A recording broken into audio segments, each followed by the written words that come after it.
right, all right. Good afternoon and good evening. This is your host, Louis George Walker, coming to you with another edition of the BFTAA and More Show. Let me get this down in eye view so I can see my monitor. There you go.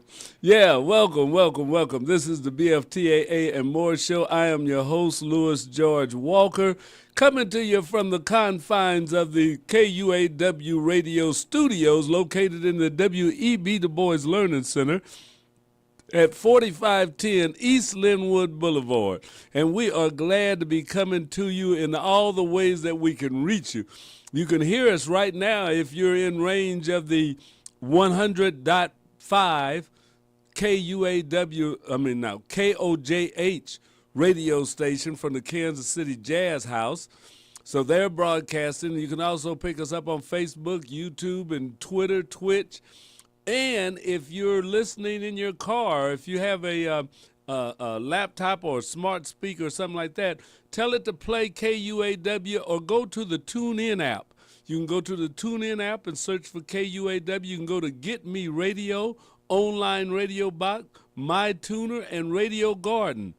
All of those are broadcasting us audio, no visual, but you can check us out 24/7. We play jazz, old school music, blues, give you a lot of different information and news shows, nationally syndicated DJs. So there's a lot going on at KUAW Radio. Hope you're listening to us, and we'll continue. We have Rosine Bailey out of Atlanta, Georgia, that brings you Blues Time in the City. We also have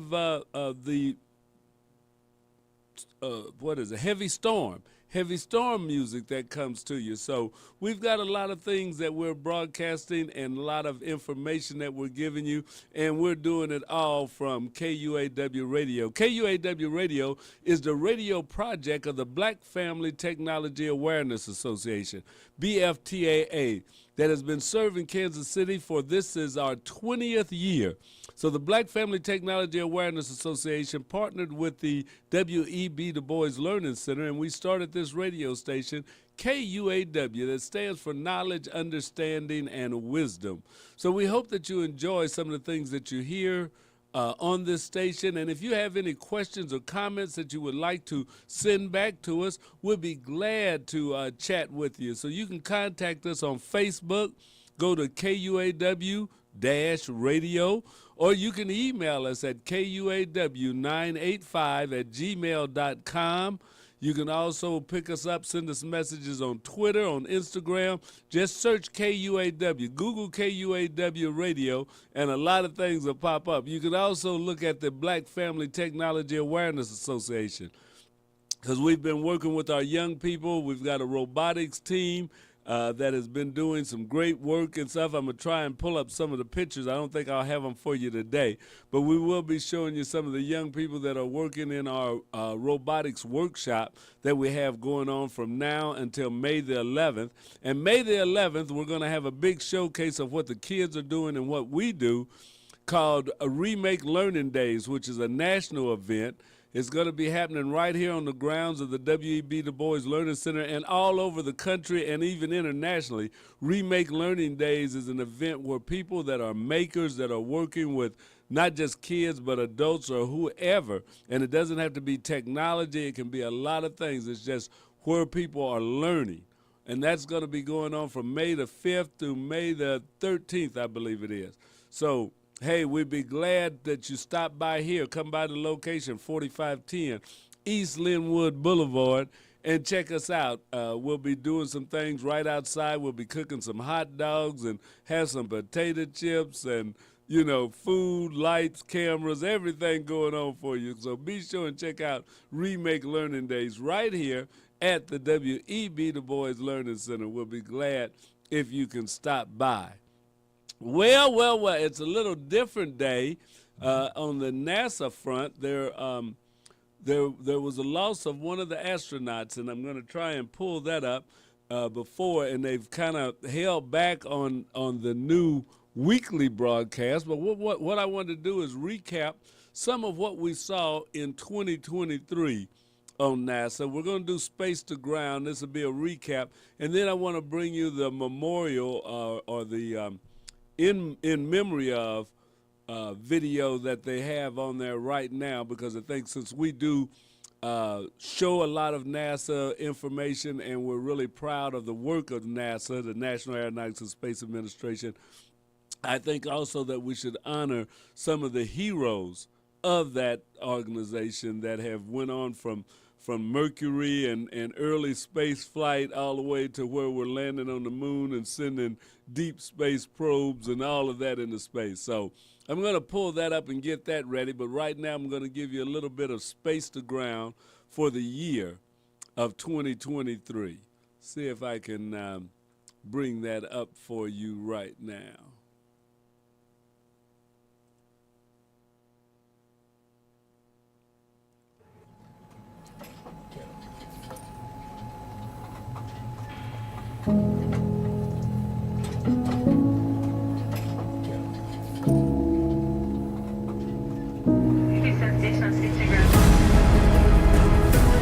For 25 years, the International Space Station has been humanity's home in space.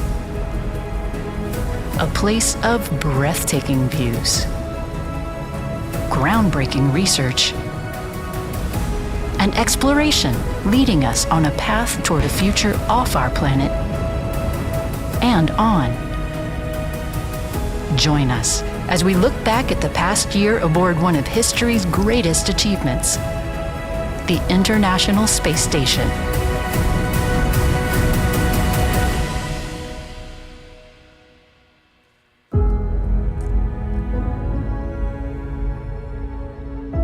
From the Johnson Space Center in Houston, your host, Leah Cheshire.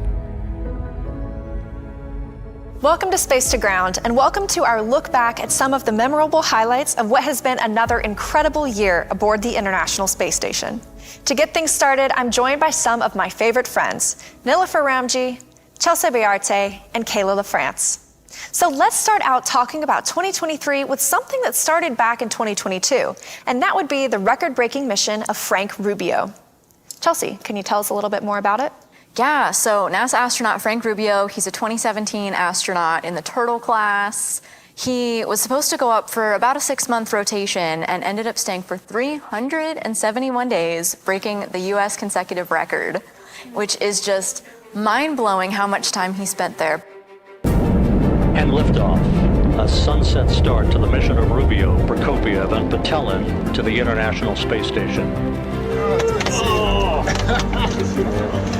A lot of things in life that have tremendous experiences, what you end up really remembering the most are the people, and that's been the case absolutely up here. And so being a part of this incredible team that gets to make this happen is pretty special.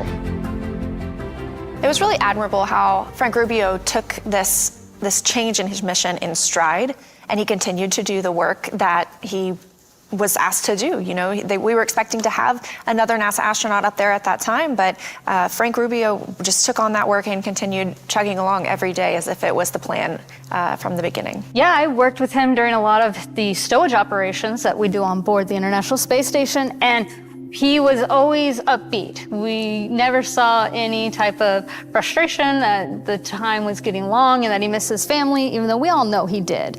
And working with him was always a delight. It was, you wanted to hear him on the loops, you wanted to have a good day with him in mission control, and it was always a great time to work with him. I think one of the interesting things that you hear about Frank Rubio and his mission is that when they thank him, they also thank his family. The sacrifice that they had to make to be away from a family figure for over a year is it's just amazing. And it really shows how NASA's bringing in together the people that work here, but also the extensions of them across the board. So this is a feel-good story, and learning from this mission is actually preparing us for going beyond, going to the moon, going to Mars. So these long duration missions that come up ever so often really help us learn and understand the human body, but most importantly, what we've been talking about, the effects of isolation on us. It has to be hard being away from Earth. I know a lot of astronauts say that they miss rain, they miss fresh foods, but they do every now and again get cargo missions, right? Of like of some treats. I know the end of the year holidays, they're getting like pumpkin spice cappuccinos, they're getting some fresh tomatoes and cheeses. Yeah, every crew member has a certain amount of cargo space that is reserved for just them. They also get kind of surprise packages with every new vehicle that goes up. And the family can submit their favorite candy or some other treats for them. Fresh fruit and fresh vegetables are always sent up as well. And the crew always looks forward to that. It kind of gives them a fun day. So speaking of cargo missions, we had several launches this year, including SpaceX's Dragon spacecraft on cargo resupply missions, as well as Northrop Grumman's Cygnus spacecraft, and of course the Roscosmos Progress spacecraft as well. So it was a very busy year for traffic on the International Space Station too. Yes, we had 12 vehicles altogether, if you count all of those, for just cargo alone. The 6 vehicles that came up through the U.S. side brought over 42,000 pounds of cargo to the International Space Station. And of course, those aren't the only launches that we saw this year. We also saw the arrival and departures of some new crew members, some of whom had never been to the space station before. It was their first space flight. At the beginning of the year, we saw the departure of Crew 5, the launch of Crew 6, and then later on in 2023, the return of Crew 6 and the launch of Crew 7. Yeah, we've had a lot of newbies fly to space. So we were just talking about Frank Rubio. He's in the 2017 astronaut class. They call themselves the Turtles. We had some other turtles flying as well, Jasmine Mogbelli and Laurel O'Hara. They also flew to the space station for the first time. And Woody Hoberg. He flew with Steve Bowen just before them with Crew 6. So it's been exciting seeing a lot of first-time flyers kind of experience the space station for the first time. And we also had some international crew members as well. So having international crew members is so critical. We can't do this work without the whole team. And so being able to see the excitement of new nations when they have an astronaut or a payload in space, I think is really rewarding. Exactly. It's what really makes the International Space Station international. With the signing of the Artemis Accords right now and exploring the moon, the international component is necessary with space exploration. What I'm loving about this new era of space exploration is that we can see ourselves in the crews, in the activities that are taking place, and it just inspires this new generation, this Artemis generation, to do more, to go beyond, and to actually pursue a lot of STEM pathways that will help them be successful in jobs like this. So it's an incredibly exciting time to be alive. So another type of astronaut mission that we are working toward and that we've seen continued progress in this year are private astronaut missions. We've had 2 so far. The first was AX-1, Axiom Mission 1, and the second occurred earlier this year on Axiom Mission 2. Yes, so Axiom, as we all know, is a small company here based in Houston, Texas. And right now they're working with NASA to send crew up. They're just short duration missions right now. So the one that we had this year was about 8 days long. I think it was 9 days total. And we saw a familiar face on that mission with Peggy Whitson, who was a former NASA astronaut. And then she was the commander of this flight. But the really exciting thing for these missions for me is the international aspect, because we're finally seeing all these new countries being able to get involved. I think it's completely fascinating how these private industries are coming on board the space station and are conducting their own mission operations. We already have this from a science perspective with the orbiting lab and all the science and tech that we're trying to achieve through there. But the Axiom private astronaut. See, now that's definitely a thing, is that we have to look at the fact that we are now starting to see a lot of space being used by private companies, by different countries. It's getting more democratic in how everything is happening up there. Let me get back here in the view with you, just a second. So over the last year, there was a big expansion of that, and as we go to the moon, we've actually seen a private company that landed a lander on the moon, even though it may have tipped over. Didn't land straight up like it should have. The thing is that it went to the moon as a private company, not as a United States project. And those are things, even though they're contracted with NASA and the money comes from the United States government, we're starting to bring it out more into everybody being able to take part of it, or big companies anyway. I won't say everybody. But it's sort of like the way the internet started. You know, the internet started with the grants from the Defense Department to universities to develop this communication system And as it developed, as it got better, and as they really worked with it, then they started turning it over to private companies or opening it up for private companies to use, which gave it to the people. So the internet, even though it started from a defense contract, is now what, all over, everywhere, doing everything internationally too, not just in the United States, but it's international. And those communication networks were started with grants that went to colleges from the Defense Department. So our government, your tax dollars were the things that helped fund that. And that's one of the things that government and we the people can do, is that we can help to fund research that makes things better for everybody. Now, in the case of the internet, some people are probably wondering with social media, did it really make things better? But that is another broadcast. We won't go into that today. But what I did want to tell you about is, or do want to tell you about, we been talking a little bit about things that go on in the space and research and development. And one of the things we've talked about a little bit is AI, artificial intelligence, how that's coming to be, how that is developing.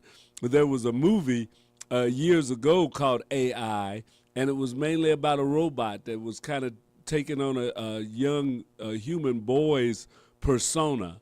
And learning and stuff, and that was AI. Now when you talk about AI, they talk about deep fakes and things on the internet, not as much about robots, but robot technology has been moving forward with AI also, because the same technology that allows it to think and try to do things that you tell it to do, or create things from what you said, is going into the robots, so that they would be able to react and respond. Now, in a way that could be scary, in a way it can be exciting, in a way it's like, okay, where are we going with this, which is great.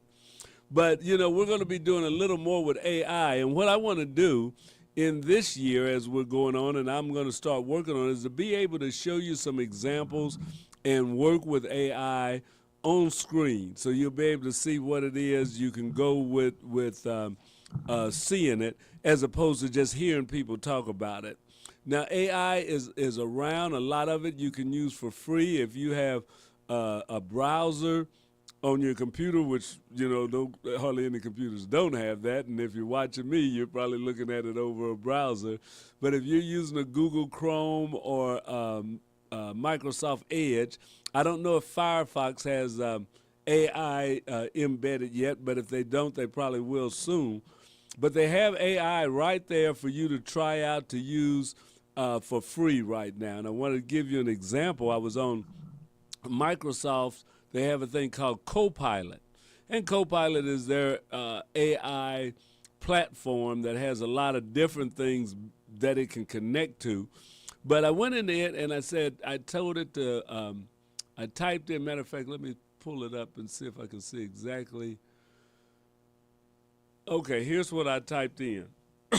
Excuse me. Interesting. I typed in, write a,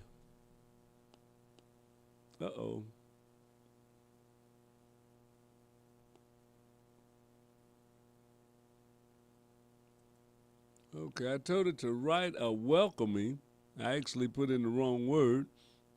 Welcoming listeners to KUAW radio station, a project of the Black Family Technology Awareness Association.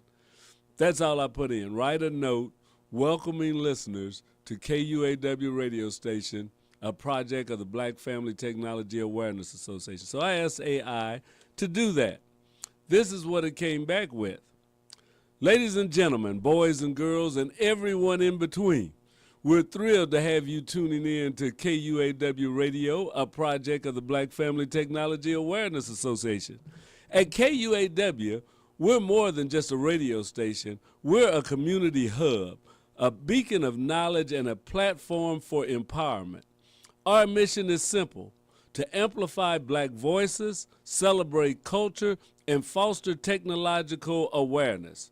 So whether you're sipping your morning coffee, driving through the city, or dancing in your living room, KUAW is here for you. Expect a diverse mix of music, thought-provoking discussions, and interviews with inspiring individuals who are shaping the world. And hey, if you're wondering what KUAW stands for, let me enlighten you. Knowledge, understanding, well, it came up with its own thing. Knowledge unleashed, awareness widespread. Okay, it's not just a name, it's a promise. So it came up with KUAW and said it's knowledge unleashed, awareness widespread. Not bad, not bad. So stay, it's not true, but it's not bad. That's what you have to watch out with AI. So it says, stay tuned, spread the word, and let's groove together. Remember, KUAW Radio is your home, your sanctuary, and your connection to the heartbeat of our community. Thank you for being a part of our family. Let's make waves, break barriers, and keep those frequencies locked. Tune in, turn up, and let the music move you. So that was all created by AI. That was AI coming up with something. As they say, you have to reread it. I gave it to you just as it was given off of AI.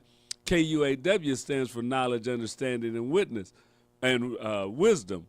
But it didn't know that, so it came up with a thing of what KUAW stands for, which is interesting because it didn't ask them to do that.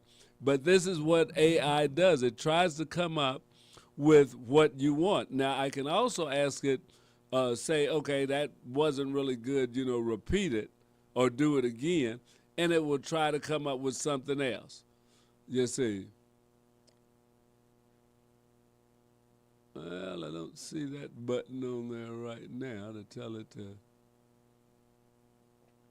to repeat, but let's try being creative. What is the Black Family Technology Awareness Association?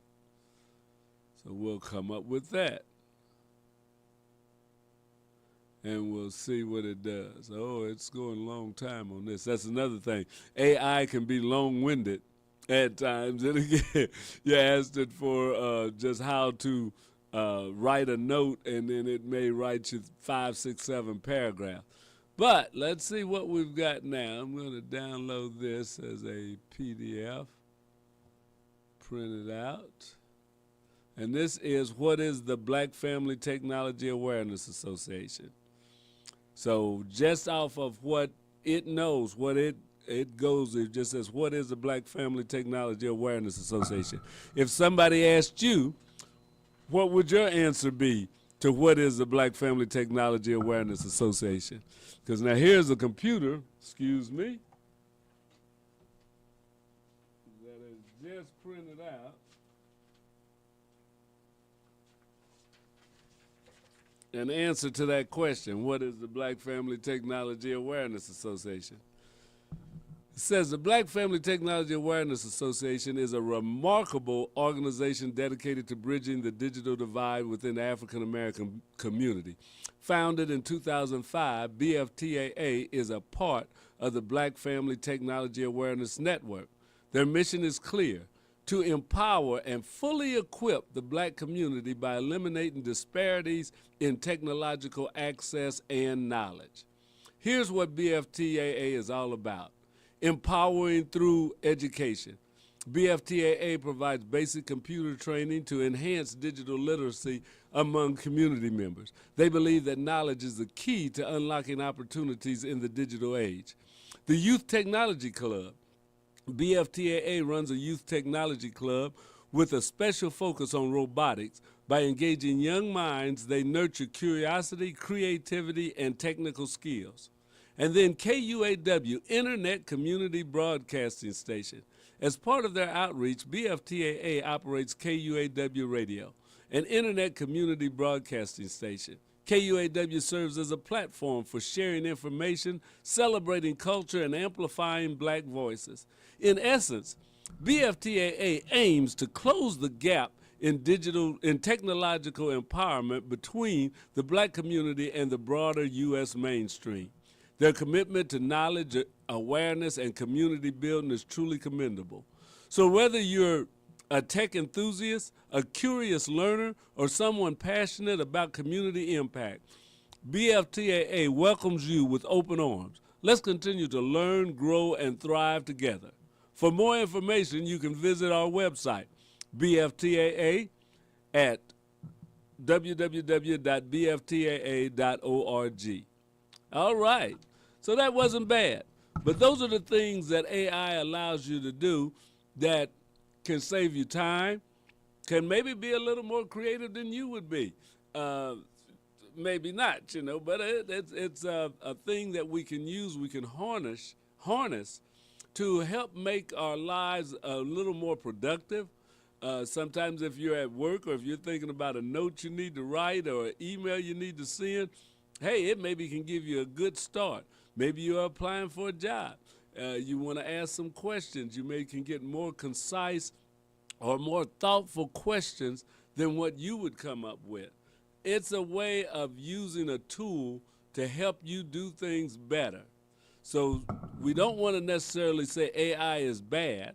No, AI is like a lot of other things. It's a tool, and tools are not inherently good or bad. It just depends upon who uses them and what for. Yeah, there are people that are scam artists that are thinking and working on AI right now, figuring out how they can get your money or your property or whatever they want from you. But at the same time, there's a lot of people that are working to see how AI can help them move things faster, think a little bit deeper, come up with answers in a better way. That looks like I'm froze on the screen right now. Let's see what we can do to change that. Sorry about that, guys. Sometimes the computer will decide to make things a little bit different, but I think I can work with that now. Hey, there we go. Right back at you. Yeah, I've kind of learned. It used to be that would kind of stymie me for a while if it froze up, but now I've gotten to where I can fix that a lot quicker than before. But that's how we live and learn. We go through adversity, sometimes problems are just blessings in disguise. But this is what we want to talk about. This is what I wanted to talk to you about. And that's what AI, just with its talking, the generative AI that is speaking or coming up with, not speaking, but writing its own answers to things. AI is more than that. There's AI that works with images and we'll go into that in a later show where we will actually create images with AI and show you how that can be done. And this is no secret thing. Like I said, I'm working this just right off of Microsoft Edge. That's right on your browser. I mean, some people may want to keep it a secret. I don't want you to know how to do it and stuff, but we have to share the knowledge so that we all can get better, so that we can lift up the whole community. So you don't have to go out and spend a lot of money. If you already got a computer, if you already use Windows, or you already have Microsoft browser up there, you've got AI. You've got AI that you can use, and it won't cost you anything, at least not right now. Now, that's not to say that it's always going to be free, but right now it is, so that you can experiment with it and see if it's something that you value, something that can help you out in doing certain things. You may have some tasks that artificial intelligence can make easier for you.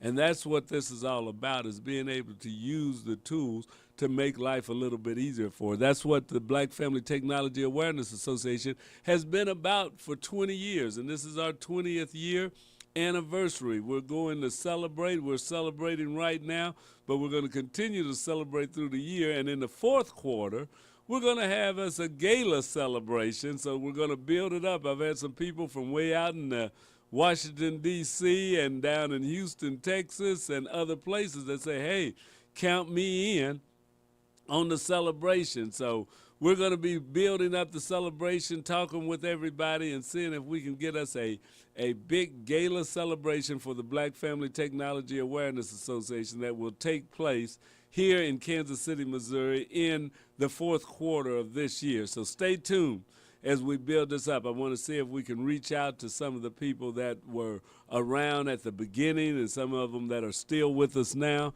and some of the young people that have come through the Black Family Technology Awareness Association that had fun in one of our youth technology fairs or in our robotics competition or working with us on any project that we were working on. Did it help them? Did they get a little something out of it? That's what we're going to try and learn. We're going to be reaching out and see what some of our alumni are doing. We're also going to reach out to some of the adults because we've had basic computer classes that were for seniors. We've had some that had people just working people in them, and we're getting ready to do a computer workshop with essential families in April. That we're going to recruit even more people to come and learn basic computing. Come and start working with us and stuff. So that is what we're about, is spreading that knowledge within the community. Yes, we don't want to seem like we're the ones that know it all or that we've got the best way to do it. No, we just want to work together with you, with your family, with other members, other organizations in the community, schools, churches, neighborhood clubs, any way that we can help to spread this use of technology. And it doesn't mean that everybody's going to be a coder, an engineer, a scientist, or any of that, but it doesn't hurt, and it actually can help to be digitally literate, to know your way a little bit on the computer, on the internet, to be able to order your prescriptions or contact your doctor and work with your hospitals through the internet. Right now I can go into my hospital's portal. I can look over all my tests, all my records. I can see if they're moving up or down. So you don't just have to go to the doctor, but you can also read what the doctor has put in your report. All of that now is out there. It's not out there for everybody, but you can have access to it. So if you want to see what your doctor's notes were about some condition you were talking with them, you can read those. They're right there in your folder. So those are things now that you used to didn't be able to see, but I can see the blood test that I took back in 2020 and compare it to the blood test that I took in 2023. And for a lot of us out there, especially you fellas, you got to remember to start going and getting those checkups and those tests and examinations. Don't wait. Don't put it off. And, because sometimes we wait too long and things could have been fixed a lot easier and sometimes a lot cheaper if we take care of them early. So that's one of the things that you can do and that we should be doing. Along that line, and this is a good segue for one of my co-laborers in Christ, Sister Hickman, but there's going to be a health fair at Second Missionary Baptist Church, and I don't have that up right now. I don't have the flyer, but I will get that flyer up for you, Sister Hickman. We're gonna be doing a health fair next month in April. A lot of things happening in April. We're going to be doing that at Second Missionary Baptist Church, and I will give you some more information because you'll be able to come out and get blood tests and a lot of work. And this is being done in association with the National Baptist Association. So a lot of the black churches are getting together, and there's going to be a lot of information. There's going to be workshops. There will be information just for men and workshops just for women, where men can get together and hear from professionals about issues that pertain mainly to men, and that they may feel more comfortable in a man-only setting to talk about. We have to get together and start talking about our health. We have to get together to start talking about our community. We have to get together as men and then as families and as all people to work together on the problems that we have. And technology can help us with that. Of course, all roads lead back to technology with me. But, we have so many Zoom meetings now that we can contact people, we can work with people without even traveling, and you can bring 100 people together to talk about an issue, talk about a problem. We have teams. We have a lot of ways that we can do it. So I don't like to say that we're privy to just one platform or one broadcast, because none of them are paying me. So if they didn't give me any money for anything, then I can talk about everybody. But it's just like I was using that AI with Microsoft. Well, there's a program called Gemini that's built into Google that you can use that does the same thing. Or, it's an AI product. I won't say it does the same thing because one will say they're better than the other and vice versa. But you can go to Google and you got some AI that you can use there. You can go to Microsoft. And as I say, if you have some other browsers, Safari or Firefox, all of those, there's probably some AI that's going to be able to be accessed right through them. And then there's a lot of trials going on online that you can go to from independent or open source companies that are letting you work with the AI. And there's some that are for a cost, so they're hopefully you would think they would do something a little bit better. I'm not sure about that, but that's something that we should check out. But AI is here. I don't think it's going anywhere. I don't think it's going to be turned off at any time. You know, it's here. So now we've got to figure out how to work with it, how to use it, how to know about it, recognize it. They're doing pictures, they're doing words. I'm pretty sure that there's only another step, and they've already started working on videos that can be created with AI. And this is real inexpensive stuff that you can do right from your home computer or your laptop or your telephone. You know, this is not something that has to be done in a big expensive lab or a multi-million-dollar company.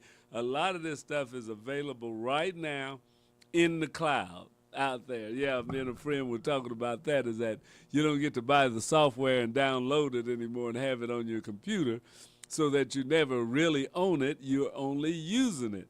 That's a whole nother kettle of fish that I have to fight with and stuff, is that we don't own much of anything anymore, and everybody seems to be okay with it, and I guess I'm just an old school guy and not used to that.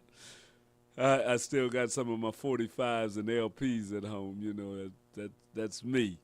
But that's not for everybody. But I want to thank you for coming with me today. I also want to let you know that you can contact us or you can leave a message in the chat. I will be looking at that after this and throughout the week. Be sure and hit us up. Let us know that you're watching, if you enjoy the show or if you don't enjoy the show. Also, since this is the third Monday of the month at 6 o'clock, right here on some of these very same units that you're using, if you're on Facebook, if you're on YouTube, or wherever you may be, you can pick us up. Matter of fact, I'm going to text this thing over here and make sure I share it into my Twitter feed. Because right now, Twitter wants you to pay for a lot of that to do it live, and I don't have any money right now. Eventually we will, but or we may. But we want to put it out there so that people can pick us up there. Also, I'll be working on Instagram. TikTok only does the short videos, so I think we can probably make some short clips. I think it's 15 minutes or something, the time limit on TikTok, so you don't get a long time to do anything. It's a short attention span theater, which, hey, that's where we're going with it, as opposed to YouTube or some of these where you can put on something that lasts an hour or 30 minutes or what have you. But I want to thank you for listening to KUAW Radio. This is the BFTAA and More Show. I'm your host, Louis George Walker, and I'm giving you some information on AI. We also check out what's going on in space and things that are happening around our community. So continue to listen to KUAW Radio. This is Kansas City's global community radio station, and we are so glad that you have taken the time to join with us today. Hope you enjoyed it. Be sure and stay tuned. 6 o'clock, B. Michael will be here with Shifting Paradigms. So you got about 15 minutes or so, and Shifting Paradigms will start. So stretch a little bit, go fix you something to eat, or if you're just getting home from work, get out the car, put your stuff up, and get ready to sit back and enjoy Shifting Paradigms with B. Michael. All right, that's me for today. That is my show. I'm glad that you were here. See you next week and every Monday from 5 to 5:45 on the BFTAA and More Show with me, George Walker.